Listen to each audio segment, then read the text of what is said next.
నమస్తే మీ అందరికీ. తెలంగాణ ప్రభుత్వం వారు చేపట్టినటువంటి టీసాట్ ప్రోగ్రాంకు స్వాగతం. ఈరోజు మనము నైట్రోజన్ మరియు దాని యొక్క సమ్మేళనాలు, నైట్రోజన్ అండ్ ఇట్స్ కాంపౌండ్స్ అనే యూనిట్ని మనము చూడబోతున్నాము. దాని లోపల ఉండబడినటువంటి ముఖ్య అంశాలు ఏంటి, తర్వాత ఎగ్జామినేషన్ పాయింట్ ఆఫ్ వ్యూలో ఎస్జిటిలో ఎలాంటి తరహా ప్రశ్నలు అడుగుతున్నారు, ఆ చాప్టర్ నుండి గత సంవత్సరాల్లో గతంలో జరిగినటువంటి డిఎస్ఎల్లో ప్రశ్నలు ఎలా ఉంటున్నాయి, తర్వాత వేటిపైన మనం ఎక్కువ కాన్సన్ట్రేట్ చేయాలి అన్నటువంటి విషయాల గురించి చర్చించాలి. ముఖ్యంగా నైట్రోజన్ దాని సమ్మేళనాలు అనే చాప్టర్లో నైట్రోజన్ దాని తయారు చేయ పద్ధతులు, భౌతిక రసాయనిక ధర్మాల గురించి, అదేవిధంగా దానికి సంబంధించినటువంటి సమ్మేళనాల్లో అమ్మోనియా యొక్క తయారు చేయ పద్ధతుల గురించి, అమ్మోనియా యొక్క ధర్మాలు, అదేవిధంగా అమ్మోనియా యొక్క లవణాల గురించి కూడా ఉన్నదండి. అమ్మోనియా యొక్క లవణాలు మరియు నత్రిక ఆమ్లము హెచ్ఎన్ఓ3లో కూడా నైట్రోజన్ ఉన్నది కాబట్టి ఇది ఒక బలమైనటువంటి ఆమ్లము అన్నటువంటి విషయం మీ అందరికీ తెలుసు. ఈ హెచ్ఎన్ఓ3 యొక్క తయారీ, దానికి సంబంధించినటువంటి భౌతిక రసాయనిక ధర్మాల గురించి, మరియు నత్రజని స్థాపన, నైట్రోజన్ వలయము, చూడండి నత్రజని స్థాపన, నైట్రోజన్ వలయము, నైట్రేట్ల పరీక్షలు, ఈ అంశాల గురించి మనము ఈ చాప్టర్లో చూడబోతున్నాము. డియర్ ఫ్రెండ్స్, ఒక్కసారి గమనిస్తాము. నైట్రోజన్ దానికి సంబంధించిన సమ్మేళనాలు అనే చాప్టర్లో నైట్రోజన్ అనేది ఆవర్తన పట్టిక లోపల 5వ గ్రూపులో ఉండబడినటువంటి మూలకము, నికోజన్లకు సంబంధించినది. ఇది నైట్రోజన్ సంకేతం N అని, నైట్రోజన్ యొక్క అణుఫార్ములా N2గా రాస్తాము. అంటే దీని పరమాణుకత 2, దీని పరమాణు సంఖ్య 7, ద్రవ్యరాశి సంఖ్య 14. తర్వాత నైట్రోజన్ మధ్యన త్రిబంధం ఉంటుంది. అందులో ఒకటి సిగ్మా బంధం, 2 పై బంధాలు ఉంటాయి అనే విషయము జనరల్గా తెలియాల్సినటువంటి విషయం అండి. కానీ ముఖ్యంగా ఎస్జిటికి సంబంధించినటువంటి కంటెంట్ కనుక చూసినట్లయితే నైట్రోజన్ అణుఫార్ములాని N2గా రాస్తుంటుంటాము. అయితే దాని యొక్క పరమాణుకత 2 అన్నటువంటి విషయం మనకు అర్థమవుతుంది. తర్వాత చూడండి గాలిలో నైట్రోజన్ యొక్క భార శాతం చూసినట్లయితే 3/4 వంతు ఉంటుంది. అంటే 4లో 3 భాగాలు నైట్రోజనే ఉంటుంది. సుమారుగా 78% వరకు ఉంటుందండి శాతంలోనైతే. గాలిలో నైట్రోజన్ ఘన పరిమాణ శాతం ఎలా ఉంటుందంటే 4/5 వంతు. 5లో 4 భాగాలు గాలిలో నైట్రోజన్ ఘన పరిమాణ శాతంలో ఉంటున్నట్టుగా లెక్కలు తెలియచేస్తున్నవి. తర్వాత నైట్రోజన్ అనేది సాధారణంగా సమ్మేళన స్థితిలో లభిస్తున్నదండి. నైట్రోజన్ కొన్ని ముఖ్యమైనటువంటి సమ్మేళనాలను కనుక తీసుకున్నట్లయితే potassium nitrate KNO3, sodium nitrate NaNO3, ammonium nitrate NH4NO3, urea NH2C double bond O NH2. Urea formula చాలా ముఖ్యమండి. NH2C double bond O NH2, ఇది ఆర్గానిక్ కాంపౌండ్, డైఅమైనో కీటోన్ అని కూడా అనవచ్చు. ఇవి నైట్రోజన్ యొక్క ధాతువులు, నైట్రోజన్ యొక్క ఖనిజాలు. తర్వాత మొక్కలు, జంతువుల యొక్క కణజాలాల్లో ముఖ్యమైనటువంటి మూలకం ఏదయ్యా అంటే నైట్రోజన్. మొక్కలలో కావచ్చు, జంతువులలో కణజాలాల లోపల ఉండవన్నటువంటి ముఖ్యమైనటువంటి మూలకము నైట్రోజన్. తర్వాత గాలి నుండి నైట్రోజన్ తయారీ ఏ విధంగా చేస్తారు అనే అంశాన్ని మనం ఒకసారి గమనిస్తాం. ద్రవీకరించినటువంటి గాలి నుండి అంశిక స్వేదనము ద్వారా నైట్రోజన్ను తయారు చేస్తారు. గమనించండి, ఇక్కడ అంశిక స్వేదనము అనేది చాలా ముఖ్యమైనటువంటి పాయింట్. ద్రవీకరించిన గాలి నుండి, అంటే గాలిను ద్రవంగా మార్చిన తర్వాత దాన్ని అంశిక స్వేదనము చేయటం ద్వారా నైట్రోజన్ను తయారు చేస్తారు. తర్వాత ఈ విధానంలో కార్బన్ డైఆక్సైడ్ రహితమైనటువంటి గాలిని మొదటగా 200 అట్మాస్ఫియర్ల పీడనానికి గురి చేసి చుట్టూతా నీరు కలిగినటువంటి పైపుల గుండా ప్రవహింపచేస్తారు. గమనించాల్సింది ఇది. ఈ విధానంలో CO2 రహితమైనటువంటి గాలిని మొదటగా తయారు చేసిన తర్వాత 200 అట్మాస్ఫియర్ల పీడనానికి గురి చేయాలండి. చుట్టూతా నీరు కలిగినటువంటి పైపుల గుండా మనం ప్రవహింపచేసినట్లయితే ఈ విధంగా చల్లబడినటువంటి గాలిని సరిపిలాకార గొట్టము గుండా ప్రవహింపచేసినట్లయితే ఒక సన్నని రంధ్రము ద్వారా బయటికి వదిలి వ్యాకోచింప చేస్తారు. దీనిని మళ్ళీ పీడనానికి గురి చేసి చల్లార్చి పై ప్రక్రియకు తిరిగి గురి చేస్తారు. ఈ విధంగా చేయటం వలన గాలి ద్రవరూపంలోకి మారుతూ ఉంటుంది. ఈ విధంగా ద్రవరూపం లోపలికి గాలి వస్తున్నది. ఒక వాయువును పీడనానికి గురి చేసి వ్యాకోచింపచేసి చల్లబరిచే విధానాన్నే జౌల్ థామ్సన్ ప్రభావము అంటారు. జౌల్ థామ్సన్ ఎఫెక్ట్ లేదా జౌల్ థామ్సన్ ప్రభావం. ఒక వాయువును పీడనానికి గురి చేసి మళ్ళీ వ్యాకోచింపచేసి దాన్ని చల్లబరిచే విధానాన్ని జౌల్ థామ్సన్ ప్రభావము అంటారు. అయితే ద్రవీకరించినటువంటి గాలిలో ముఖ్యంగా నైట్రోజన్ మరియు ఆక్సిజన్లు ఉంటాయి. రేపు అడగటానికి ఛాన్స్ ఉండొచ్చు. ద్రవీకరించినటువంటి గాలి లోపల ముఖ్యంగా ఉండే మూలకాలు నైట్రోజన్, ఆక్సిజన్, తర్వాత హైడ్రోజన్, CO2, మిగతా ఏమైనా ఇచ్చినట్లయితే నైట్రోజన్, ఆక్సిజన్లని ఆన్సర్ పెట్టవలసినటువంటి అవసరం ఉన్నది. జౌల్ థామ్సన్ ప్రభావము అనేది స్వేదన ప్రక్రియ అనేది ద్రవీకరించిన గాలి లోపల ఉండే వాయువులు అనేవి ఈ 3 ముఖ్యమైనటువంటి బిట్లండి. ఈ నైట్రోజన్ వాయువును తయారు చేసేటప్పుడు దానికి సంబంధించినటువంటి డయాగ్రామ్ను గాలిను ద్రవీకరణం చెందించిన తర్వాత దాని నుండి ఏ విధంగా నైట్రోజన్ను మనము తీస్తాము అన్నటువంటి విషయాన్ని మీకు పై పటం ద్వారా స్పష్టంగా మీకు అర్థమవుతూ ఉంటుంది. తర్వాత నైట్రోజన్ మరియు ఆక్సిజన్ గల ద్రవమును మెల్లగా వేడి చేస్తే మొదట నైట్రోజన్ వాయువుగా మారుతుంది. చూడండి, ద్రవీకరించినటువంటి వాయువులో 2 వాయువులు ఉంటాయి అన్నటువంటి విషయం మనకు తెలిసింది. అది నైట్రోజన్ 78% దాకా నైట్రోజన్ వాతావరణంలో ఉంటే 21% దాకా మనం ఉపయోగిస్తున్నటువంటి ఆక్సిజన్ ఉంటుందండి. ఈ 2 ప్రధానమైనటువంటి వాయువులు వాతావరణంలో ఎక్కువ శాతంలో ఉండేది మొదటిది నైట్రోజన్ అయితే రెండవది ఆక్సిజన్ అవుతుంది. అయితే నైట్రోజన్ మరియు ఆక్సిజన్ గల ద్రవంను మెల్లగా వేడి చేసినట్లయితే మొదట నైట్రోజన్ వాయువుగా మారుతూ ఉంటుంది. ఆ విధంగా నైట్రోజన్ను తయారు చేస్తారండి. ఒకవేళ ప్రయోగశాలలో కనుక మీరు నైట్రోజన్ను తయారు చేయాలి అంటే మనం తీసుకోవాల్సినటువంటి మిశ్రమం ఏంటి, ఏ పదార్థాలను తీసుకోవాలి చూడండి. మీకు ప్రయోగశాలలో తయారు చేసేటప్పుడు మీకు స్క్రీన్ పైన మీరు అబ్జర్వ్ చేయొచ్చు. చూడండి, స్టాండ్ ఒకటి, రౌండ్ బాటమ్ ఫ్లాస్క్, తర్వాత ఏకరంధ్రము కలిగినటువంటి ఒక రబ్బరు బిరడ, దాని గుండా ఒక వాహక నాళము ఉంటుంది.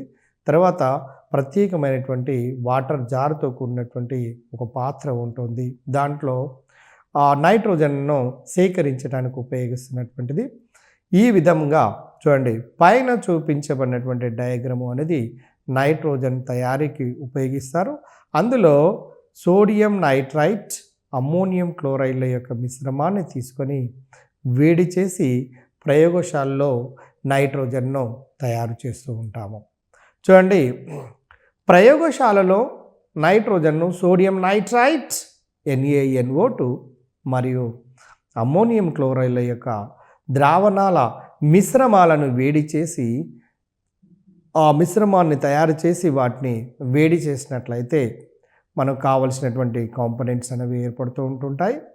సోడియం నైట్రైట్ NaNO2 మరియు అమ్మోనియం క్లోరైడ్ల యొక్క ద్రావణాల మిశ్రమాన్ని గోళాకారపు గాజు కుప్పి లోపల తీసుకొని వేడి చేయాలి. అలా వేడి చేసినట్లయితే పై చర్యలో ముందుగా అమ్మోనియం నైట్రైట్ ఏర్పడుతూ ఉంటుంది.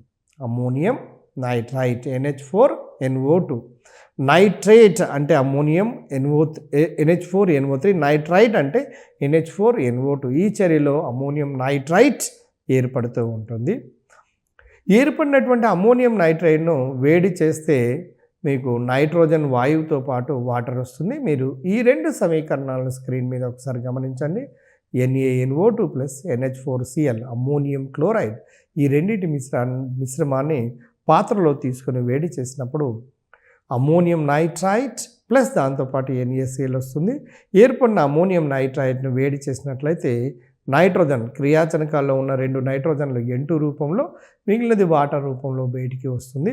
ఈ విధంగా మనము ప్రయోగశాల లోపల నైట్రోజన్ తయారు చేస్తారు.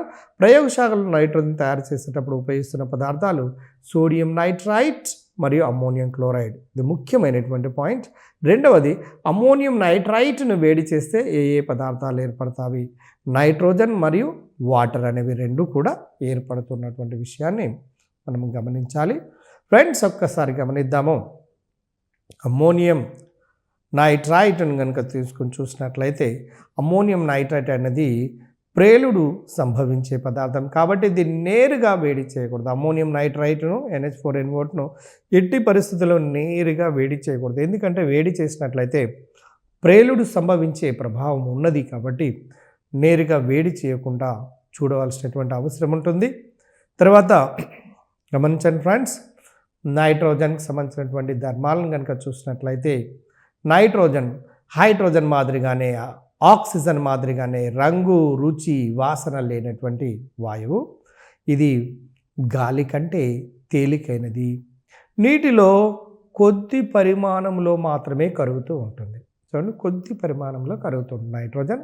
తర్వాత గాలి కంటే తేలికగా ఉంటుంది. రంగు, రుచి, వాసన. హైడ్రోజన్ కూడా సేమ్ అదే పాయింట్, రంగు, రుచి, వాసన లేనటువంటివండి. కాబట్టి నైట్రోజన్ వాతావరణంలో జంతువులు ఆక్సిజన్ అందక చనిపోతాయి. నైట్రోజన్ యొక్క వాతావరణాన్ని మనం కల్పింపజేసి జంతువులను దాని లోపలికి పంపించినట్లయితే దానికి ఆక్సిజన్ అందదు కాబట్టి ఆటోమేటిక్గా చనిపోవడానికి అవకాశం ఉంటుందండి. ఒకవేళ చూడండి, -210.5 డిగ్రీల సెంటీగ్రేడ్ వద్ద ఇది రంగు లేని ఘన పదార్థంగా మారుతూ ఉంటుంది. -210.5 డిగ్రీల సెంటీగ్రేడ్ వద్ద రంగు లేనటువంటి ఘన పదార్థంగా మారుతూ ఉంటుంది. ఫ్రెండ్స్, ఒక్కసారి గమనిద్దాము. మండే క్రొవ్వొత్తిని కనుక ఆర్పుతూ ఉంటుంది. మండే క్రొవ్వొత్తిని ఆర్పుతూ ఉంటుంది. ఇది దహనశీలి కాదు, దహన దోహదకారిణి కాదు. చూడండి, నైట్రోజన్, క్లోరిన్ లాంటివి దహనశీలి కాదు, దహన దోహదకారిణి కాదు. దహనశీలి అంటే తనంతట తాను మండదు, ఇతర పదార్థాలకు మండించడానికి ఉపయోగపడదు.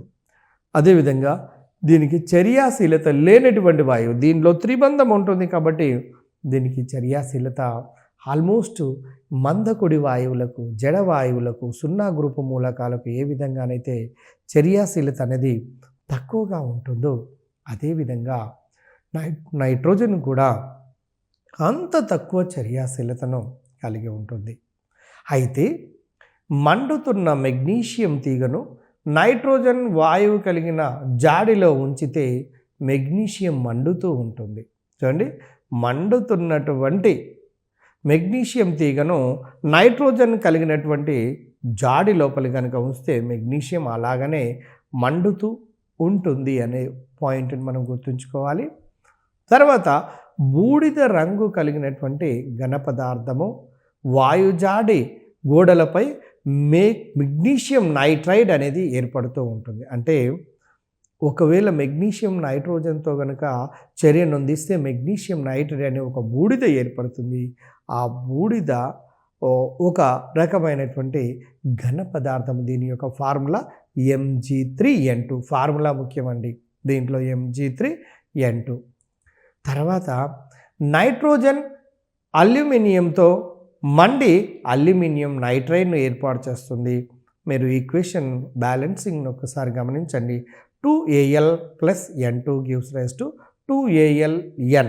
అల్యూమినియం +3 చార్జ్, నైట్రోజన్ -3 ఛార్జ్ని కలిగి ఉంటుంది దీంట్లో.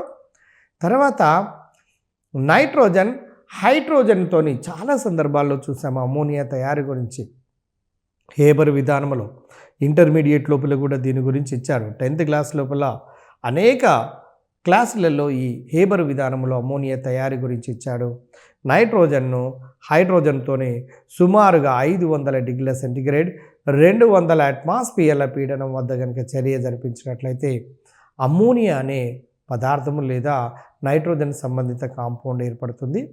అయితే పై చర్యలో ఫెర్రస్ మాలిబ్డినం అనే మిశ్రమ లోహాన్ని ఉపయోగిస్తే ఫెర్రస్ ఏమో మంచి ఉత్ప్రేరకంగా పనిచేస్తే మాలిబ్డినం ఏమో ప్రమోటర్గా ఉత్తేజకంగా పనిచేస్తుంది. ప్రమోటర్ లేదా ప్రవర్ధకంగా పనిచేస్తుంది. ఇది గుర్తుపెట్టుకోండి. ఇందులో చాలా ముఖ్యమైనది ఏంటంటే హేబర్ విధానంలో అమోనియాను తయారు చేసేటప్పుడు ఉత్ప్రేరకము ఐరన్. హేబర్ విధానంలో అమోనియం తయారు చేసేటప్పుడు ప్రవర్ధకం లేదా ప్రమోటర్ ఏది? మాల్బిడినం. హేబర్ విధానంలో అమోనియం తయారు చేసేటప్పుడు అవసరమైన ఉష్ణోగ్రత 450 నుంచి 500 డిగ్రీల సెంటీగ్రేడ్. హేబర్ విధానంలో అమోనియం తయారు చేసేటప్పుడు ఏ వాయువులు కావాలి? నైట్రోజన్ మరియు హైడ్రోజన్ వాయువులు కావాలి అన్నటువంటి విషయాన్ని మనము గమనించాలి ఫ్రెండ్స్. తర్వాత 3000 డిగ్రీల సెంటీగ్రేడ్ ఉష్ణోగ్రత వద్ద నైట్రోజన్ ఆక్సిజన్తో కలిసి నైట్రిక్ ఆక్సైడ్గా మారుతూ ఉంటుంది. N2+O2 gives rise to N2+O2 gives rise to 2NO. అంటే నైట్రోజన్ సాధారణంగా ఆక్సిజన్తో చర్యనుండదు కాబట్టి 3000 డిగ్రీల సెంటీగ్రేడ్కి వేడి చేసినప్పుడు మాత్రమే అత్యధిక ఉష్ణోగ్రతల వద్ద ఈ చర్య జరుగుతుంది. కాబట్టి దీన్ని బట్టి నీకేమర్థమవుతుంది అంటే నైట్రోజన్కు చర్యాశీలత చాలా చాలా తక్కువగా ఉన్నట్టుగా మనకు అర్థమవుతుంది. అందుచేతనే అంత టెంపరేచర్ అందించవలసిన అవసరం ఉంది. టెంపరేచర్ని అందిస్తున్నాము అంటే దానికి చర్యాశీలత తక్కువ అని అర్థము. కారణము నైట్రోజన్లో త్రిబంధం ఉండటమే అనే విషయం మీ అందరికీ తెలిసింది. తర్వాత నైట్రిక్ ఆక్సైడ్ను చల్లబరిచినప్పుడు మరికొంత ఆక్సిజన్తో చర్య జరిపి నైట్రోజన్ డయాక్సైడ్ను ఇస్తుంది. నైట్రిక్ ఆక్సైడ్ NO అనేది ఆక్సిజన్తో చర్యలో పాల్గొని నైట్రోజన్ డయాక్సైడ్ను ఏర్పాటు చేస్తూ ఉంటుంది. తర్వాత ఇంకొక విషయాన్ని గమనించండి. నైట్రోజన్ డయాక్సైడ్ను నీటి లోపల కరిగించినట్లయితే చూడండి, నైట్రోజన్ డయాక్సైడ్ను నీటి లోపల కరిగించినట్లయితే నైట్రస్ ఆమ్లము మరియు నైట్రిక్ ఆమ్లములను ఏర్పరుస్తూ ఉంటుంది. 2NO2 + H2O gives rise to HNO2 + HNO3. అంటే ఆమ్లముల యొక్క మిశ్రమం ఏర్పడుతుంది నైట్రోజన్ డయాక్సైడ్ నీటి లోపల కరిగించినప్పుడు. కాబట్టి గుర్తుపెట్టుకోండి, నైట్రోజన్ డయాక్సైడ్ నీటి లోపల కరిగిస్తే HNO2 నైట్రస్ ఆమ్లము, HNO3 నైట్రిక్ ఆమ్లముల యొక్క మిశ్రమం ఏర్పడుతుందనేది విషయం మీకు అర్థమవుతుంది. ఫ్రెండ్స్, మీరు ఇప్పటి వరకు నైట్రోజన్కి సంబంధించినటువంటి కొన్ని విషయాలను గమనించారు. తర్వాత నైట్రోజన్ యొక్క ఉపయోగాల గురించి మనం ఒకసారి చర్చిద్దాము. దాంట్లో హేబర్ విధానంలో అమ్మోనియా తయారు చేయడం లోపల నైట్రోజన్ ఉపయోగపడుతుంది. నైట్రోజన్ లేకపోతే అమ్మోనియా తయారు కాదు అనే విషయం మీ అందరికీ తెలిసిందే. అమ్మోనియా తయారీలో నైట్రోజన్ ఉపయోగపడుతుంది. తర్వాత ammonium sulphate NH4 taken 2SO4, ammonium nitrate NH4NO3, calcium nitrate CaNO3 taken 2 times, urea ముఖ్యంగా NES2C double bond O NES2 వంటివి ఎరువుల తయారీ లోపల ఉపయోగపడుతూ ఉంటాయి అన్నటువంటి విషయాన్ని మర్చిపోవద్దు. అంటే ఎరువుల తయారీలో ఉపయోగపడుతున్నటువంటి సమ్మేళనాలు అని ఈ క్రింది ABCDలుగా ఇచ్చినట్లయితే మనము గుర్తించాల్సినటువంటి అవసరం ఉన్నది. Ammonium sulphate, ammonium nitrate, calcium nitrate, urea లాంటివి. తర్వాత సోడియం నైట్రేట్ని కనుక తీసుకున్నట్లయితే NaNO3, potassium nitrate KNO3, nitroglycerine TNT, ట్రైనైట్రోటోలిన్ వంటివి ప్రేలుడు పదార్థాల తయారీలో ఉపయోగిస్తారు. క్వశ్చన్ ఇలా అడగొచ్చండి. ఈ క్రింది వానిలో ఏది ప్రేలుడు పదార్థాల తయారీలో ఉపయోగపడుతుంది? A sodium nitrate, B potassium nitrate, C nitroglycerine and TNT, D పైవన్యూ. అంటే మనం పైవన్యూ అని చెప్పాల్సినటువంటి అవసరం ఉంది. TNT యొక్క పూర్తి రూపము అబ్రివేషన్ ఫామ్, దాని ఫుల్ ఫామ్ ఏంటంటే ట్రైనైట్రోటోలిన్. బెంజిన్ మీద CH3 గ్రూపు, బెంజిన్లో 3 NO2 గ్రూపులు ఉంటాయండి. అది ట్రైనైట్రోటోలిన్ అంటారు అన్నటువంటి విషయం మీ అందరికీ తెలిసిందే. తర్వాత నైట్రిక్ ఆమ్లమును HNO3 తయారీ లోపల కూడా నైట్రోజన్ను ఉపయోగిస్తారు. అదేవిధంగా అల్ప ఉష్ణోగ్రతల వద్ద కొన్ని చర్యలకు ద్రవ నైట్రోజన్ను శీతలీకారణిగా ఉపయోగపడుతుంది. ద్రవ స్థితి లోపల ఉండబడినటువంటి నైట్రోజన్ శీతలీకారణిగా ఉపయోగపడుతుందండి. అల్ప ఉష్ణోగ్రతలను మెయింటైన్ చేయడానికి ఈ నైట్రోజన్ ఈ విధంగా ఉపయోగపడుతుంది. అదేవిధంగా గాలి, ఆక్సిజన్, నీటి తేమ మొదలగు పదార్థాలు అడ్డుపడే కొన్ని ప్రత్యేకమైన చర్యలను నైట్రోజన్ వాతావరణంలో జరుపుతాయి. ఇవి అడ్డొస్తున్నాయి కాబట్టి నైట్రోజన్ వాతావరణం లోపల కనుక ఆ చర్యలు జరిపినట్లయితే అవి అవలీలగా ఆ చర్యలు జరగడానికి అవకాశం ఉంటుంది. ఫ్రెండ్స్, అయితే గాలిలో దీని యొక్క శాతము 77 నుంచి సుమారుగా 79 వరకు ఉంటున్నది అనే విషయాన్ని గుర్తుపెట్టుకోవాలి. తర్వాత నైట్రోజన్ సంయోగ పదార్థాలు మరియు అమ్మోనియా. నైట్రోజన్ సంబంధించినటువంటి సమ్మేళనాల్లో అమ్మోనియా ఒక ప్రధానమైనటువంటి సమ్మేళనం అండి. దాని గురించి మనము ఒక్కసారి గమనిద్దాము. ప్రయోగశాలలో అమ్మోనియాను తయారు చేయాలి అంటే అమ్మోనియం క్లోరైడ్పై పొడి సున్నము యొక్క ఫార్ములా CaO, తడి సున్నము యొక్క ఫార్ములా CaOH టేకెన్ టు. అంటే అమ్మోనియం క్లోరైడ్పై పొడి సున్నము చర్య ద్వారా అమ్మోనియాను తయారు చేయవచ్చు. ఈక్వేషన్ మీరు ఒకసారి గమనించండి. అమ్మోనియం క్లోరైడ్ CaOతో చర్యనిందినప్పుడు కాల్షియం క్లోరైడ్, నీరు ప్లస్ అమ్మోనియాలు ఏర్పడుతున్నటువంటి విషయం మనకు అర్థమవుతున్నది. అమ్మోనియా వాయువును గాలి అధోముఖ స్థానచలనము ద్వారా వాయుజాడిలో సేకరించాలి. ఇది ముఖ్యమైనటువంటి పాయింట్ అండి. చూడండి, అమ్మోనియా అనేది గాలి అధోముఖ స్థానచలనము ద్వారా వాయుజాడిలో సేకరించాలి. గతంలో దీని తరహా ప్రశ్నలు ఎన్నో సందర్భాల్లో అడగటం జరిగినది. కాబట్టి చూడండి, అమ్మోనియా యొక్క ధర్మాలను గురించి కనుక చూసినట్లయితే అమ్మోనియా ఒక రంగు లేనటువంటి ప్రత్యేక వాసన కలిగినటువంటి వాయువు. రంగులేని ప్రత్యేక వాసన ఉండబడినటువంటి వాయువు. అమ్మోనియాని ఎక్కువగా పీల్చినట్లయితే కాలేయమునకు కండ్లకు, చూడండి, కాలేయము అంటే శరీరంలో ఉండే కాలేయానికి, శరీరంలో పెద్ద గ్రంథిగా ఉండేది ఉన్నది కదండి, చూడండి, కాలేయానికి కళ్ళకు రెండిటికి హాని కలిగింపచేస్తుంది అమ్మోనియాను కనుక ఎక్కువగా పీల్చినట్లయితే. గాలి కంటే తేలికైనటువంటి వాయువు కావున గాలి అధోముఖ స్థానభ్రంశం ద్వారా సేకరించాలి. తేలికైనటువంటి వాటికి సాధారణంగా అధోముఖ స్థానభ్రంశం ద్వారా సేకరించవలసినటువంటి అవసరం ఉంటుంది. ఫ్రెండ్స్, ఒక్కసారి గమనిద్దాము. నీటిలో ధారాళంగా కరుగుతుందండి అమ్మోనియా. నీటిలో చాలా ఎక్కువగా కరిగి అమ్మోనియం హైడ్రాక్సైడ్ అనే ఒక ద్రావణాన్ని ఏర్పాటు చేస్తుంది. తర్వాత ఫ్రెండ్స్, ఒక్కసారి గమనిద్దాము. అమ్మోనియాను అధిక పీడనానికి గురి చేసి ద్రవీకరిస్తే రంగులేని ద్రవము లభిస్తుంది.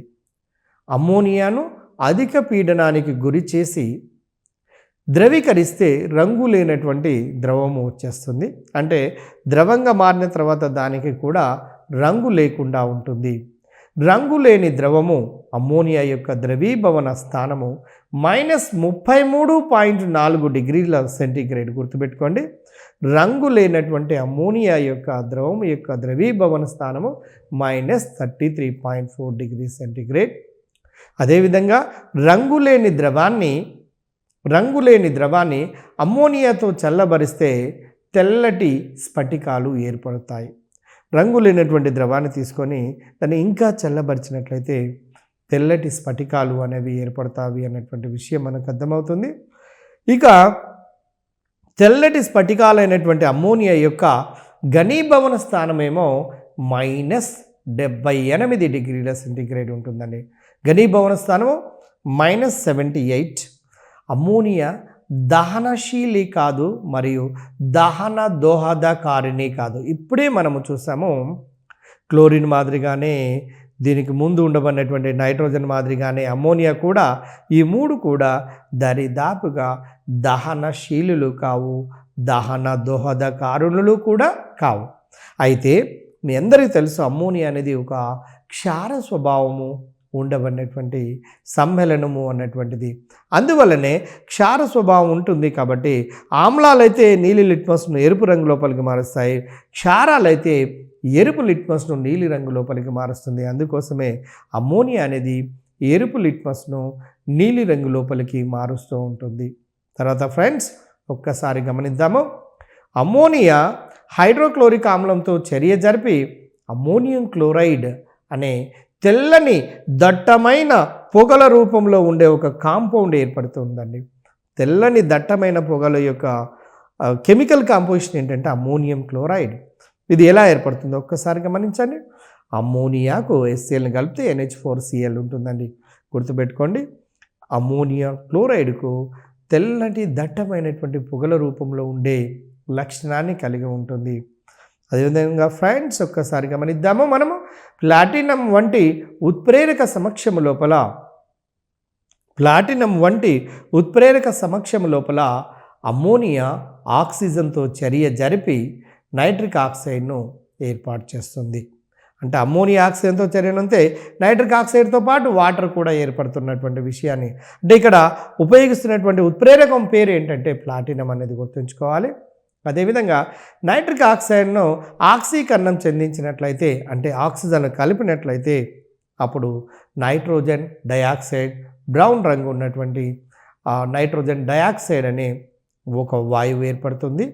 నైట్రోజన్ డయాక్సైడ్ నీటిలో కరిగి నైట్రస్ ఆమ్లమును మరియు నైట్రిక్ ఆమ్లముల యొక్క మిశ్రమాన్ని ఏర్పాటు చేస్తుంది. అంటే NO2 వాటర్లో డిజాల్వ్ అయితే, చూడండి ఈక్వేషన్ ఒకసారి గమనించండి. 2NO2 + H2O gives HNO2 + HNO3. HNO2 nitrous ఆమ్లము, HNO3 నైట్రిక్ ఆమ్లము, రెండు ఆమ్లాల యొక్క మిశ్రమాన్ని నైట్రోజన్ డయాక్సైడ్ ఇస్తుందండి. ఇది చాలా చాలా ముఖ్యమైనటువంటి పాయింట్ దీని లోపల. తర్వాత వేడి చేయబడినటువంటి క్యూప్రిక్ ఆక్సైడ్ పై నుండి అమ్మోనియాను కనుక పంపినట్లయితే అమ్మోనియా ఆక్సీకరణం చెంది నైట్రోజన్ వాయువును ఇస్తుంటుంది. చూడండి గమనించండి, వేడి చేయబడినటువంటి క్యూప్రిక్ ఆక్సైడ్ గుండా అమ్మోనియాను కనుక పంపిస్తే అప్పుడు అమ్మోనియా ఆక్సీకరణము చెంది నైట్రోజన్ వాయువును ఇస్తుంది.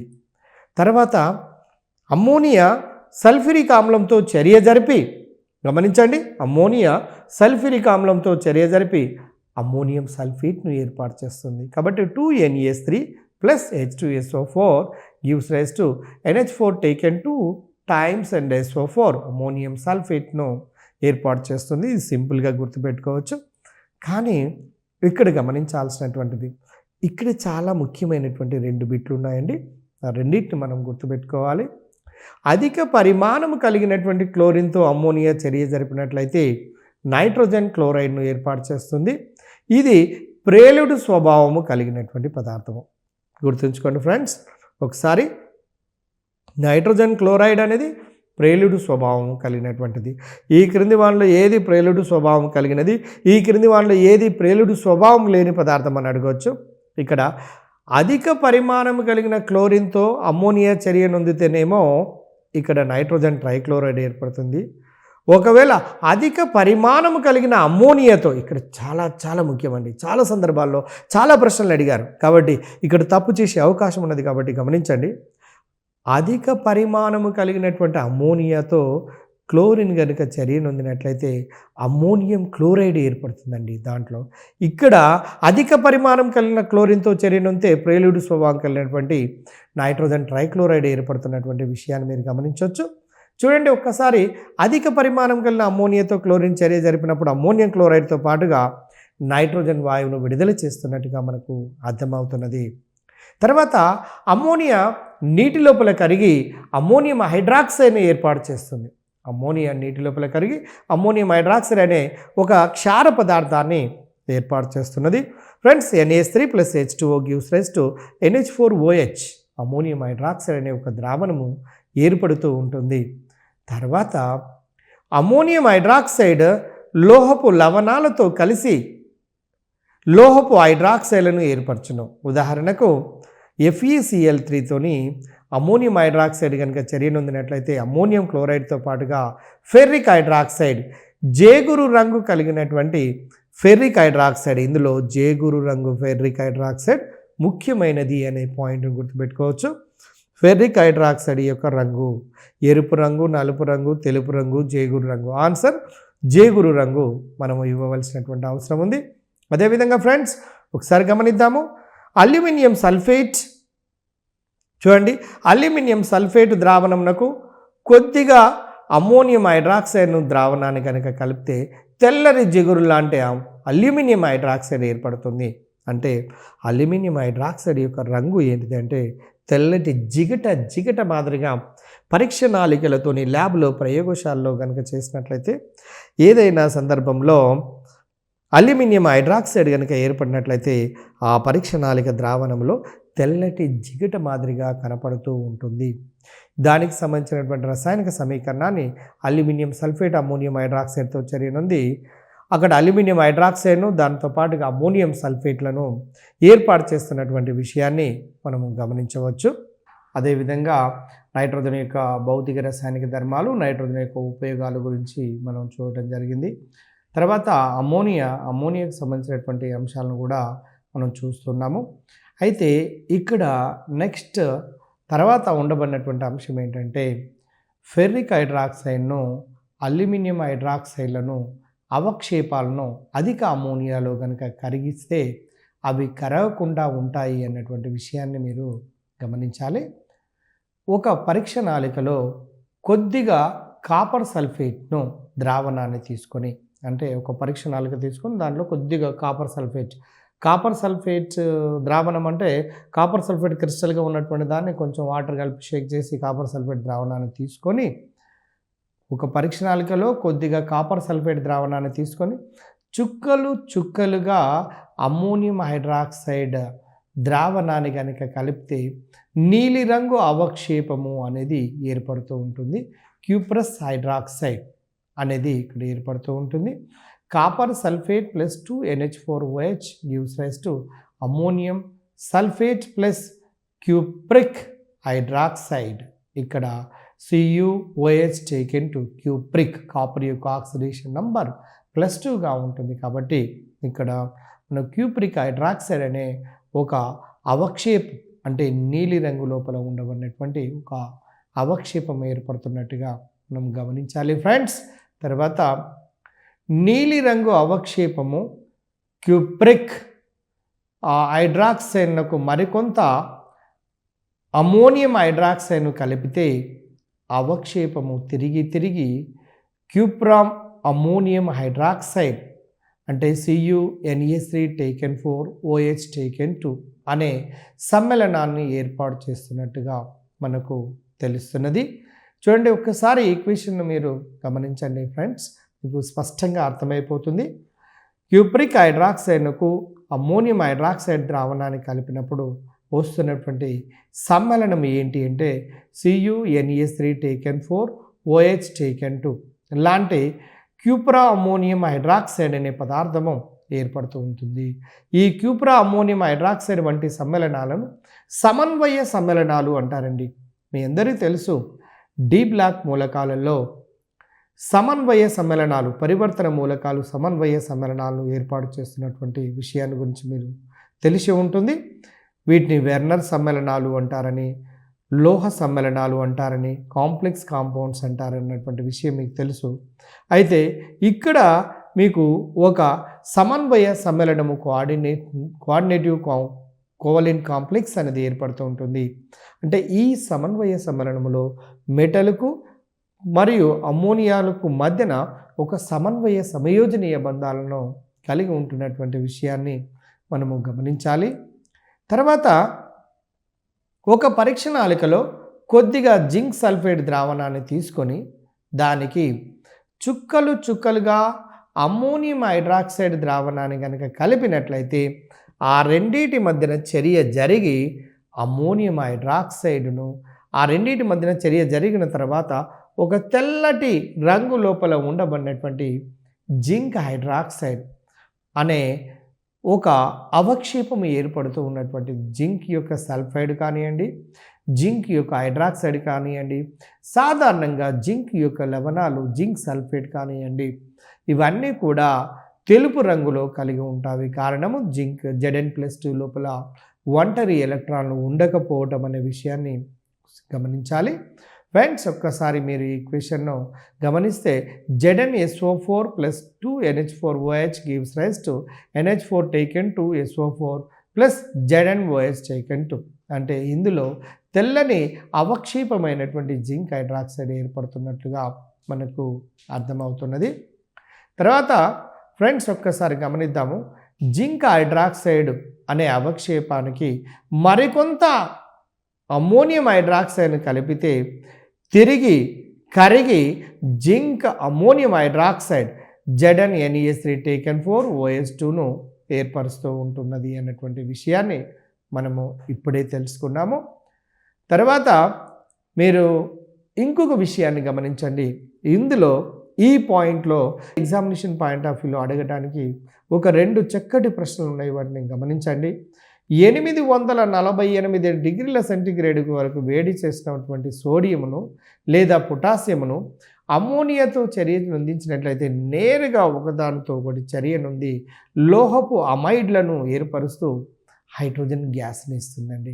848 డిగ్రీల సెంటీగ్రేడ్ వద్ద గుర్తుంచుకోండి, సోడియంను కానివ్వండి, పొటాషియంను కానివ్వండి, సుమారుగా 848 డిగ్రీల సెంటీగ్రేడ్ కనుక వేడి చేసినప్పుడు సోడియము నేరుగా అమ్మోనియాతో చర్యనుంది సోడామైడ్. చూడండి, గుర్తుపెట్టుకోండి, సోడామైడ్ NaNH2 అంటే పొటాషమైడ్ KNES2 లాంటి సమ్మేళనాలను ఏర్పాటు చేస్తూ వాటితో పాటుగా హైడ్రోజన్ వాయువును విడుదల చేస్తున్నట్టుగా మనకు పై సమీకరణాల ద్వారా స్పష్టంగా అర్థమవుతున్నది. ఇక్కడ గుర్తుపెట్టుకోవాల్సింది సోడామైడ్ ఫార్ములా NaNES2, రెండవది పొటాషమైడ్ ఫార్ములా KNES2, మూడవది ఏ టెంపరేచర్ వద్ద అంటే 848 డిగ్రీల సెంటీగ్రేడ్ ఉష్ణోగ్రత అనేది గుర్తుంచుకోవాల్సినటువంటి అంశాలు ఎగ్జామినేషన్ పాయింట్ ఆఫ్ వ్యూలో చూసినట్లయితే. తర్వాత ఇక అమ్మోనియా, దానికి సంబంధించినటువంటి ఉపయోగాల గురించి మనము ఒక్కసారి చర్చిద్దాము.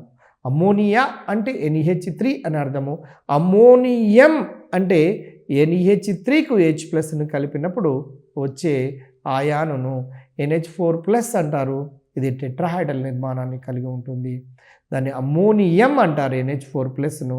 NH3ను అమ్మోనియా అంటారు. This is the slighter difference between the ammonia and ammonium. తర్వాత చూడండి, అమ్మోనియా యొక్క ఉపయోగాల గురించి కనుక మనం చూసినట్లయితే మంచు తయారీలో శీతలీకారిణిగా ఉపయోగిస్తారు అమ్మోనియాను.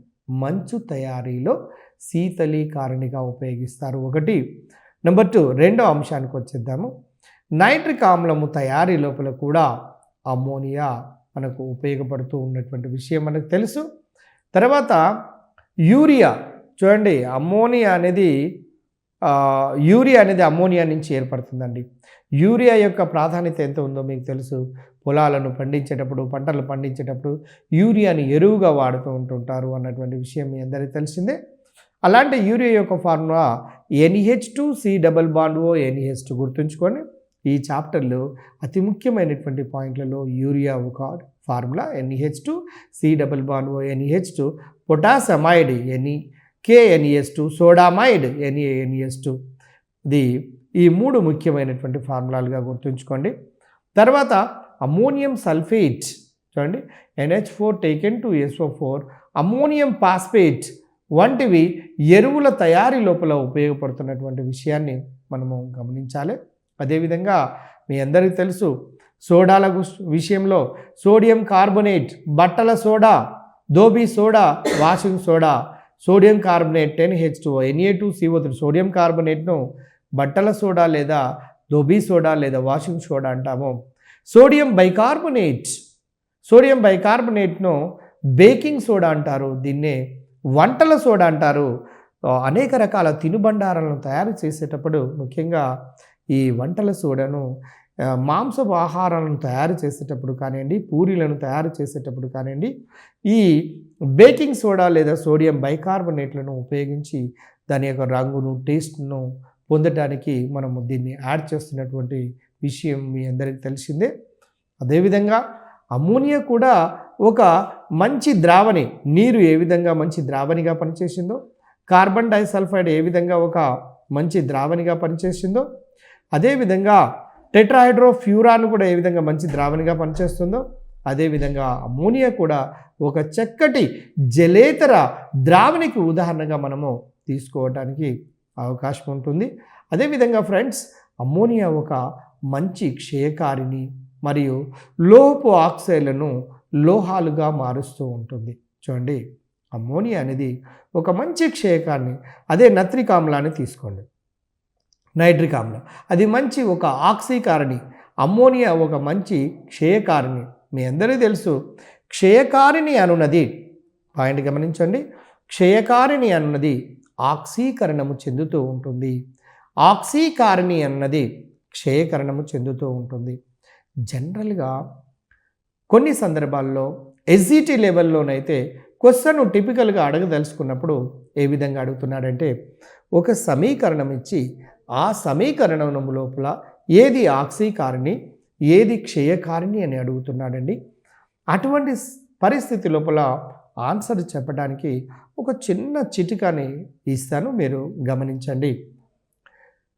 సోడియం అంటే మీరు ఒక ఈక్వేషన్ గమనించండి, పెన్ను పేపర్ను పెట్టి రాయండి. 2Na + Cl2, 2Na + Cl2 gives rise to 2NaCl, gives rise to 2NaCl. అంటే ఈ చర్య లోపల ఏది ఆక్సీకారిణి, ఏది క్షయకారిణి అంటే గుర్తుంచుకోండి, ఇది ఒక రెడాక్స్ రియాక్షన్. ఇది ఒక అంటే ఆక్సీకరణము క్షయకరణము జరిగే రెడాక్స్ చర్య అన్నట్టు. ఇది రెడాక్స్ చర్యలో 2 రకాల చర్యలు జరుగుతాయి. ఆక్సీకరణం జరుగుద్ది, అదే చర్యలో క్షయకరణం జరుగుతుంది. ఒకటి ఆక్సీకరణం చెందితే రెండవది క్షయకరణం చెందుతూ ఉంటుంది. అయితే జనరల్ గుర్తుపెట్టుకోండి, ముఖ్యంగా లోహాలన్నీ క్షయకారణులుగా పనిచేస్తాయి. గుర్తుగా గుర్తుంచుకోవాలి. లోహాలన్నీ చాలా even school assistant examination point of వ్యూలో కావచ్చు, లేదా ఎస్జిటి ఎగ్జామినేషన్ పాయింట్ ఆఫ్ వ్యూలో కావచ్చు, ఈ 2 అంశాలు చాలా చాలా ముఖ్యమైనవండి. చాలా సందర్భాల్లో అడుగుతున్నాడు, కానీ వీడికి ఆన్సర్ చేసే వాళ్ళ సంఖ్య చాలా తక్కువ పరిమాణంలో ఉంటుంది, చాలా తక్కువ పర్సెంటేజ్ లోపల ఉంటుంది. ఒక 10-12% మాత్రమే చేయగలుగుతారు, సుమారు 90% చేయలేకపోతుంటారు. కాబట్టి ఇటువంటి బిట్లను చేసినప్పుడు ఒక డిసైడింగ్ ఫ్యాక్టర్గా మనము గమనించవలసినటువంటి అవసరం ఉంటుంది. 2Na + Cl2 gives rise to 2NaClలో లోహాలన్నీ క్షయకారణులండి సాధారణంగా. అంటే సోడియం అనేది ఫస్ట్ గ్రూప్ లోహం కాబట్టి ఇది క్షయకారిణి. సోడియం క్షయకారిణి అయినప్పుడు దాని పక్కన ఉండబడిన క్లోరిన్ అనేది ఆటోమేటిక్గా ఆక్సీకారిణి అవుతుంది. ఒకటి కనుక తెలిస్తే రెండిట్లో, ఒకటి ఆక్సీకారిణి అయితే రెండవది క్షయకారిణి అవుతుంది. ఇది ఒకవేళ క్షయకారిణి అయితే దాని పక్కన ఉన్నటువంటిది ఆక్సీకారిణి అవుతుంది. ఎందుకంటే ఆ చర్య రెడాక్స్ చర్య జరగాలంటే ఒకటి ఆక్సీకారిణి ఉండాలి, రెండవది క్షయకారిణిగా పనిచేయవలసినటువంటి అవసరం ఉంటుంది. కాబట్టి ఇటువంటి క్వశ్చన్లు వచ్చినప్పుడు లోహాలు క్షయకారణులుగా పనిచేస్తున్నటువంటి విషయాన్ని గమనించాలి. అలోహాలు ఏమో ఆక్సీకారణులుగా పనిచేస్తాయి. ముఖ్యంగా హాలోజన్లలో ఫ్లోరిన్, క్లోరిన్, బ్రోమిన్, అయోడిన్ లాంటివి ముఖ్యంగా ఆక్సీకారణులుగా పనిచేస్తే ఫస్ట్ ఏ గ్రూప్ మూలకాలు అయినటువంటి లీథియం, సోడియం, పొటాషియం, రుబీడియం మరియు సెకండ్ ఏ గ్రూప్ మూలకాలు మంచి క్షయకారణులుగా పనిచేస్తవి. హైడ్రోజన్ కూడా ఒక మంచి క్షయకారణి అనే విషయం మీకు తెలిసినటువంటిదే.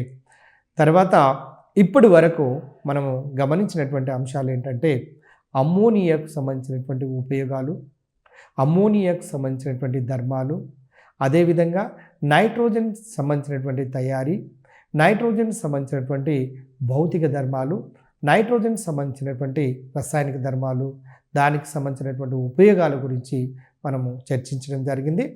ఇన్ జనరల్గా మీరు దీంట్లో గుర్తుపెట్టుకోవాల్సినటువంటి కొన్ని ముఖ్యమైనటువంటి అంశాలను మీకు చర్చిస్తాను. ఒక్కసారి గుర్తుంచుకోండి. రసాయనిక ధర్మాల గురించి చదివాము, అదేవిధంగా అమ్మోనియా యొక్క లవణాల గురించి మనం పరిశీలన చేద్దాము. అమ్మోనియా లవణాలలో ఏ లవణాలు ఉన్నాయో మీరు ఒకసారి గమనించండి. అమ్మోనియం హైడ్రాక్సైడ్ క్షార స్వభావాన్ని కలిగి ఉంటుంది, NH4OH అనేది. Ammonium hydroxide HCl, HNO3, H2SO4, H3PO4 లాంటి ఆమ్లాలతో చర్యలలో పాల్గొన్నప్పుడు వాటికి సంబంధించినటువంటి లవణాలను ఏర్పాటు చేస్తుందండి. అమ్మోనియం హైడ్రాక్సైడ్ HClతో చేరినంతే అమ్మోనియం క్లోరైడ్ను, అమ్మోనియం హైడ్రాక్సైడ్ HNO3తో చేరినంతే అమ్మోనియం నైట్రేట్ను, అమ్మోనియం హైడ్రాక్సైడ్ H2SO4తో చేరినంతే అమ్మోనియం సల్ఫేట్ను, అదేవిధంగా అమ్మోనియం హైడ్రాక్సైడ్ పాస్పారిక్ ఆమ్లంతో చేరినంతే అక్కడ అమ్మోనియం ఫాస్ఫేట్ లాంటి వివిధ రకాల లవణాలను ఏర్పాటు చేస్తున్నటువంటి విషయాన్ని మనము గమనిస్తున్నాము. ఇక్కడ చూడండి, మొదటగా అమ్మోనియం హైడ్రాక్సైడ్ను హైడ్రోక్లోరిక్ ఆమ్లంతో తటస్థీకరింపచేస్తే అమ్మోనియం క్లోరైడ్ ఏర్పడుతూ ఉంటుంది. ఎందుకు తటస్థీకరింప చేయటము అనే పదాన్ని వాడాడు అంటే ఇక్కడ అమ్మోనియం హైడ్రాక్సైడ్ క్షారము, HCl ఆమ్లము కాబట్టి ఈ రెండింటి మధ్యన జరిగే చర్య తటస్థీకరణ చర్య కాబట్టి నీకు ఆ చర్యలో అమ్మోనియం క్లోరైడ్ అనే ఒక అమ్మోనియాకు సంబంధించినటువంటి ఒక లవణము అనేది ఏర్పడుతూ ఉంటుంది. అదేవిధంగా అమ్మోనియం క్లోరైడ్ ద్రావణాన్ని గాఢపరిస్తే NH4Cl స్ఫటికాలు ఏర్పడుతూ ఉంటాయి. దాని ద్రావణాన్ని గాఢత చెందిస్తే దానికి సంబంధించినటువంటి స్ఫటికాలు ఏర్పడుతూ ఉంటుంటాయి. ఈ అమ్మోనియం క్లోరైడ్ యొక్క ఉపయోగాలు ప్రధానమైనటువంటివండి. అందులో చాలా సందర్భాల్లో 1-2 ఉపయోగాలు బాగా అడుగుతున్నాడు కాబట్టి వాటిని సోల్డరింగ్ నందు ఉపయోగిస్తారు. గతంలో అడిగినండి 96, 98 ఆ ప్రాంతం లోపల అడిగినటువంటి బిట్. దీన్ని అమ్మోనియం క్లోరైడ్ను సోల్డరింగ్ నందు ఉపయోగిస్తారు. లెక్లాంచి ఘటము మరియు నిర్జల ఘటము డ్రై సెల్లలో విద్యుత్ విశ్లేష్యంగా అంటే ఎలక్ట్రోలైట్గా ఉపయోగిస్తారండి. లెక్లాంచి ఘటము మరియు నిర్జల ఘటము అంటే డ్రై సెల్స్లలో ఎలక్ట్రోలైట్గా ఉపయోగిస్తున్నటువంటి పదార్థం పేరు ఇక్కడ అమ్మోనియం క్లోరైడ్. సోల్డరింగ్ నందు కూడా దీన్ని ఉపయోగిస్తారు అన్నటువంటి విషయం మనకు తెలిసిందే. అదేవిధంగా అద్దకం యొక్క పరిశ్రమలో వస్త్రములపై అచ్చు వేయుటలో ఉపయోగిస్తారండి అమ్మోనియం క్లోరైడ్. అద్దకం యొక్క పరిశ్రమలో వస్త్రములపై అచ్చు వేయటం లోపల అమ్మోనియం క్లోరైడ్ను ఉపయోగిస్తారు. మందుల తయారీలో ప్రయోగశాల లోపల కూడా దీన్ని ఉపయోగిస్తారు అన్నటువంటి విషయాన్ని మనం గుర్తుపెట్టుకోవాలి. తర్వాత అమ్మోనియం క్లోరైడ్ తర్వాత అదే అమ్మోనియం హైడ్రాక్సైడ్ను సల్ఫ్యూరిక్ ఆమ్లంతో చర్యనొందిస్తే అమ్మోనియం సల్ఫేట్ ఏర్పడుతుంది. NH4 taken to SO4. దీనికి సంబంధించినటువంటి అంశాలను కనుక ఒక్కసారి గమనిస్తే లెడ్ పూత పూసిన తొట్టెలో గల 60% గాఢ సల్ఫ్యూరిక్ ఆమ్లమును ద్రావణంలోకి అమ్మోనియా వాయువును పంపితే అమ్మోనియం సల్ఫేట్ ఏర్పడుతుంది. అంటే simple, it is nothing but అమ్మోనియాకు సల్ఫ్యూరిక్ ఆమ్లానికి మధ్యన చర్య జరిపిస్తే నీకు అక్కడ సంకలన చర్య జరిగి రసాయనిక సంయోగం జరిగి అమ్మోనియం సల్ఫేట్ అనే పదార్థం ఏర్పడుతూ ఉంటుంది. అదేవిధంగా అమ్మోనియా వాయువును కార్బన్ డయాక్సైడ్ గల నీటి లోపలికి పంపితే అమ్మోనియం కార్బోనేట్ ఏర్పడుతుందండి. అమ్మోనియా వాయువును కార్బన్ డయాక్సైడ్ కలిగిన నీటి లోపలికి పంపితే అంటే CO2 + H2O అప్పుడు ammonium carbonate formula NH4CO3, ammonium chloride formula NH4Cl, ammonium sulphate formula NH4 taken to SO4. ఈ ఫార్ములాలు కూడా గుర్తుంచుకోవాలండి. తర్వాత అమ్మోనియం కార్బనేట్కు జిప్సంలను కలిపి అమ్మోనియం సల్ఫేట్ మరియు కాల్షియం కార్బోనేట్లను అవక్షేపములుగా ఏర్పడుతున్నటువంటి విషయాన్ని గమనించవచ్చు. అమ్మోనియం కార్బోనేట్కు CaSO4ని కలిపి చూడండి, ఇక్కడ నీకు కాల్షియం కార్బోనేట్ అనే అవక్షేపము, దాంతోపాటుగా నీకు అమ్మోనియం సల్ఫేట్ అనే ఒక పదార్థం అమ్మోనియాకి సంబంధించినటువంటి లవణం ఏర్పడుతున్నటువంటి విషయము మీ అందరికీ తెలిసిందే. అయితే ఇక్కడ వడబోత ద్వారా కాల్షియం కార్బోనేట్ను తొలగించి అమ్మోనియం సల్ఫేట్ ద్రావణాన్ని గాఢపరిస్తే అమ్మోనియం సల్ఫేట్ సంబంధించినటువంటి స్ఫటికాలు ఏర్పడుతుంటాయి. కాల్షియం కార్బోనేట్ అనేది అవక్షేపం కాబట్టి వడపోత పద్ధతిలో అవక్షేపమైనటువంటి కాల్షియం కార్బోనేట్ను బయటికి తొలగించి మిగిలి ఉన్నటువంటి అమ్మోనియం సల్ఫేట్ ద్రావణాన్ని గాఢత చెందిస్తే దానికి సంబంధించినటువంటి స్ఫటికాలు ఏర్పడుతున్నటువంటి విషయాన్ని మనము గమనిస్తూ ఉన్నాము. తర్వాత అమ్మోనియం సల్ఫేట్ యొక్క ఉపయోగాల గురించి మనం ఒకసారి చూద్దాము. ఇందులో అమ్మోనియం క్లోరైడ్ యొక్క ఉపయోగాలను, ప్రధానమైనటువంటి ఉపయోగాలను చూసాము. తర్వాత అమ్మోనియం సల్ఫేట్ యొక్క ఉపయోగాలను చూస్తే దీన్ని ఎరువుగా ఉపయోగిస్తారు, ఎరువుగా. రెండవది అమ్మోనియం నైట్రేట్ వంటి ఇతర లవణాల తయారీకి ఉపయోగిస్తారు. అంటే అమ్మోనియం నైట్రేట్ లాంటి లవణాలను తయారు చేయడానికి కూడా ఈ అమ్మోనియం సల్ఫేట్ అనే లవణాన్ని ఉపయోగిస్తూ ఉన్నటువంటి విషయం మీ అందరికీ తెలిసిందే. తర్వాత ఫ్రెండ్స్ ఒక్కసారి గమనిద్దాము. అమ్మోనియం నైట్రేట్ చూడండి, అమ్మోనియం నైట్రేట్ అంటే NH4NO3, ammonium nitrate NH4NO3, ammonium హైడ్రాక్సైడ్కు అంటే NH4OHకు నైట్రిక్ ఆమ్లాన్ని కలపండి. అమ్మోనియం హైడ్రాక్సైడ్ అనే ద్రావణానికి నైట్రిక్ ఆమ్లాన్ని కలిపితే అమ్మోనియం నైట్రేట్ ఏర్పడుతుంది. మీ అందరికీ తెలుసు అక్కడ నీకు జరుగుతున్నటువంటి డబుల్ డికంపోజిషన్ రియాక్షన్ ద్వారా నీకు అమ్మోనియం నైట్రేట్ అనే ద్రావణము ఏర్పడుతూ ఉన్నటువంటి విషయము. ఆ ద్రావణాన్ని గాఢపరిచినట్లయితే అమ్మోనియం నైట్రేట్ అనే స్ఫటికాలు లభిస్తూ ఉంటాయండి. ఉదాహరణకు మీరు ఈక్వేషన్ చూస్తే మీకు స్పష్టంగా అర్థమైపోతుంది. NH4OH plus HNO3 gives rise to NH4NO3 ammonium nitrate plus H2O అనేది ఏర్పడుతుంది. అంటే అమ్మోనియం హైడ్రాక్సైడ్ నత్రిక ఆమ్లంతో తటస్థీకరింపచేసినప్పుడు అమ్మోనియం నైట్రేట్ లాంటి సమ్మేళనం ఏర్పడుతున్నట్టుగా మనకు అర్థమవుతున్నది. తర్వాత అమ్మోనియం సల్ఫేట్ సోడియం నైట్రేట్ల మధ్యన చర్య జరిపితే అమ్మోనియం నైట్రేట్ ఏర్పడుతూ ఉంటుంది. చూడండి, అమ్మోనియం నైట్రేట్ రావడానికి ఇంకొక మార్గం ఏంటంటే అమ్మోనియం సల్ఫేట్ను సోడియం నైట్రేట్తో కనుక చర్యను అందిస్తే రెండు కూడా డబుల్ డికంపోజిషన్ చెంది మనకు ఒక కొత్త ఉత్పన్నాన్ని ఇస్తుంది. రేపు ఎస్జిటి లోపల ఈ చర్యనిచ్చి చూడండి, ఈ క్రింద మీకు స్క్రీన్ మీద కనపడుతున్న చర్యనిచ్చి ఇది ఏ రకపు చర్య, రసాయన సంయోగము, రసాయన వియోగము, స్థానభ్రంశము, నెక్స్ట్ ద్వంద్వ వియోగము అని అంటే ద్వంద్వ వియోగానికి లేదా డబుల్ డికంపోజిషన్ రియాక్షన్ సంబంధించినటువంటిదిగా మనం గుర్తించాలి. ఎందుకంటే రెండు కూడా విడిపోయి మనం కొత్త సమ్మేళనాలు ఏర్పడుతున్నాయి. కాబట్టి ద్వంద్వ వియోగము లేదా డబుల్ డికంపోజిషన్ చర్యకు ఇది ఒక చక్కటి ఉదాహరణగా మనము తీసుకోవచ్చును. ఇక్కడ దీనికి సంబంధించినటువంటి ఉపయోగాలను కనుక చూసినట్లయితే ఇది ముఖ్యంగా మంచి ఎరువుగా ఉపయోగపడుతుంది. అమోటాల్ చూడండి, అమోటాల్ గుర్తుపెట్టుకోవడానికి ఒక చిన్న ప్రయత్నం చేయండి. టాల్, amatol, ammonium nitrate plus 20% TNT trinitrotoluene అంటే టీ వస్తున్నది కాబట్టి అమోటాల్ NH4NO3 ప్లస్ 20% TNT. దాన్నే TNT అంటే ట్రైనైట్రోటోలిన్ అంటారండి. ట్రైనైట్రోటోలిన్ను ఇక్కడ ఈ రెండింటి యొక్క మిశ్రమము అమోటాల్ అన్నారు. NH4NO3 plus 20% TNT. మరియు నాళ్ళ అనే పదం రాగానే అమ్మోనియం నైట్రేట్ కామన్, పై దానిలో అమోటాల్లో అమ్మోనాల్లో, నెక్స్ట్ నాల్ అన్నాడు కాబట్టి అల్యూమినియం AL ఉన్నది చూడండి సింబల్. అమ్మోనాల్ అనగానే అమ్మోనియం నైట్రేట్ ప్లస్ అల్యూమినియం, అమోటాల్ అనగానే అమ్మోనియం నైట్రేట్ ప్లస్ 20% TNT. ఈ చాప్టర్లో అతి ప్రధానమైనటువంటి ముఖ్యమైనటువంటి బిట్లు అండి ఇవి. అమోటాల్, అమ్మోనాల్, వీటిని చాలా జాగ్రత్తగా గుర్తుపెట్టుకోవాల్సినటువంటి అవసరం ఉన్నది.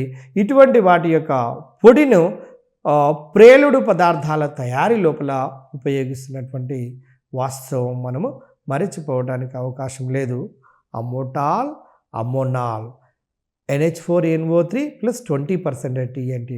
NH4 అమ్మోనాల్ అన్నప్పుడు నాల్ అనగానే AL వస్తున్నది కాబట్టి ఆ సౌండ్ దాన్ని బేస్ చేసుకొని మనం గుర్తుపెట్టుకోవాలి మెమరీలో.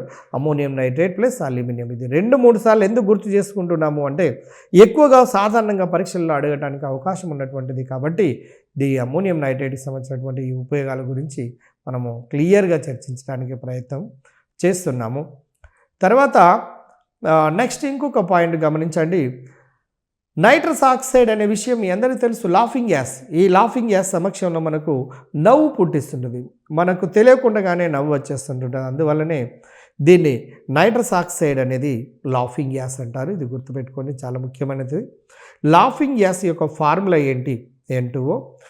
N2O లోపల నైట్రోజన్ యొక్క ఆక్సీకరణ సంఖ్య ఎంత? +1. N2O ఏ విధంగా ఏర్పడుతుంది అంటే అమ్మోనియం నైట్రేట్ను వేడి చేసినప్పుడు నైట్రస్ ఆక్సైడ్ ఏర్పడుతూ ఉంటుంది. నెక్స్ట్ నైట్రస్ ఆక్సైడ్ ఎలాంటి లక్షణాన్ని కలిగి ఉంటుంది అంటే తటస్థ స్వభావాన్ని కలిగి ఉంటుంది. చూడండి, తటస్థ స్వభావాన్ని కలిగి ఉన్నటువంటి వాటికి ఉదాహరణలో నైట్రస్ ఆక్సైడ్ కూడా ఒకటి. సాధారణ నీరు కూడా మామూలుగా తటస్థ స్వభావాన్ని కలిగి ఉన్నటువంటి వాటికి మనము ఉదాహరణలుగా తీసుకుంటూ ఉంటాము. తర్వాత చూడండి, నెక్స్ట్ అమ్మోనియం పాస్పేట్లు. అమ్మోనియం పాస్పేట్ అనేది కూడా అమ్మోనియాకు సంబంధించినటువంటి లవణమే. అమ్మోనియా నైట్రేట్ కావాలంటే అమ్మోనియం నత్రిక్ ఆమ్లంతో చర్యను అందించాలి. అమ్మోనియా పాస్పేట్ కావాలంటే అమ్మోనియాను పాస్పారిక్ ఆమ్లంతో చర్యను అందించాలి. అమ్మోనియం సల్ఫేట్ కావాలంటే అమ్మోనియంను సల్ఫ్యూరిక్ ఆమ్లంతో చర్యను అందించాలి. అమ్మోనియం క్లోరైడ్ కావాలంటే అమ్మోనియాను HClతో చర్యను అందించినట్లయితే వాటికి సంబంధించిన లవణాలను అతి సులభంగా పొందడానికి అవకాశం ఉంటుంది. But now we are going to read about the ammonium phosphates. కాబట్టి పాస్పేట్స్ గురించి మనం చదివేటప్పుడు అమ్మోనియాను పాస్పారిక్ ఆమ్లంతో, పాస్పారిక్ ఆమ్లం యొక్క ఫార్ములా మీ అందరికీ తెలుసు, చాలా సందర్భాల్లో ఆడడానికి అవకాశం ఉంటుంది. ఇది H3PO4. దీంతో చర్య జరిపి ముఖ్యంగా 3 రకాల పాస్పేట్లను ఏర్పాటు చేస్తుందండి. ఒక్కసారి చూడండి. Mono ammonium phosphate MAP, di ammonium phosphate DAP. Next అదేవిధంగా అమ్మోనియం పాస్పేట్. చూడండి ఫ్రెండ్స్, మీరు గమనించారుగా మ్యాప్ అంటే ఏంటి, డాప్ అంటే ఏంటి. మ్యాప్ అంటే మోనో అమ్మోనియం పాస్పేట్, డాప్ అంటే డై అమ్మోనియం ఫాస్ఫేట్. ట్యాప్ అనే పదం రాయలే కానీ ట్రై అమ్మోనియం ఫాస్ఫేట్, దాన్నే అమ్మోనియం ఫాస్ఫేట్గా లెక్కిస్తారు. చూడండి ఒక్కసారి NH3 H3PO4తో ఏకక్షారత ఆమ్లంగా ప్రవర్తించినప్పుడు NH4H2PO4 ఏర్పడుతుంది. ఒకవేళ 2 మోల్ల అమ్మోనియం కనుక H3PO4తో చర్యల్లో పాల్గొన్నట్లయితే డై అమ్మోనియం ఫాస్ఫేట్ ఏర్పడుతుంది DAP. 3 మోల్ల అమ్మోనియా కనుక H3PO4తో చర్యల్లో పాల్గొంటే ట్యాప్ అంటే TAP ట్రై అమ్మోనియం ఫాస్ఫేట్గా మనం రాయొచ్చు, లేదా దాన్ని అమ్మోనియం ఫాస్ఫేట్గా మనం తెలియజేస్తాము. కాబట్టి మ్యాప్, డాప్ అనే పదాలు చాలా ముఖ్యము. పాస్పారిక్ ఆమ్లం యొక్క ఫార్ములా చాలా ముఖ్యము, H3PO4 అనేది. అదేవిధంగా మీకు అమ్మోనియాకి సంబంధించినటువంటి ప్రతి లవణం యొక్క formula NH4Cl, NH4 taken to SO4, NH4 taken to CO3, ammonium carbonate, అలా దానికి సంబంధించినటువంటి లవణాలను మొత్తం కూడా మనం గుర్తుంచుకోవాల్సినటువంటి అవసరం ఉన్నది. డై అమ్మోనియం ఫాస్ఫేట్ DAP ద్రావణంతో అమ్మోనియాతో అతి సంతృప్తము చేస్తే అమ్మోనియం ఫాస్ఫేట్ స్ఫటికాలు లభిస్తూ ఉంటాయి. అదేవిధంగా అమ్మోనియం ఫాస్ఫేట్లన్నీ మంచి ఎరువులుగా పనిచేస్తాయండి. అమ్మోనియం ఫాస్ఫేట్లన్నీ కూడా మంచి ఎరువులుగా ఉపయోగపడుతున్నటువంటి విషయం మీ అందరికీ తెలిసిందే. అదేవిధంగా కాల్షియం అమ్మోనియం నైట్రేట్ని కనుక తీసుకున్నట్లయితే చూడండి, కాల్షియం అమ్మోనియం నైట్రేట్ను కనుక తీసుకున్నట్లయితే కాల్షియం కార్బోనేట్ను అమ్మోనియం నైట్రేట్ల మిశ్రమాన్ని కనుక కలిపినట్లయితే కాల్షియం అమ్మోనియం నైట్రేట్ అంటారు. కాల్షియం కార్బోనేట్ అమ్మోనియం నైట్రేట్ల యొక్క మిశ్రమాన్ని కాల్షియం అమ్మోనియం నైట్రేట్ అనే పదంతో మనం పిలుస్తూ ఉంటాము.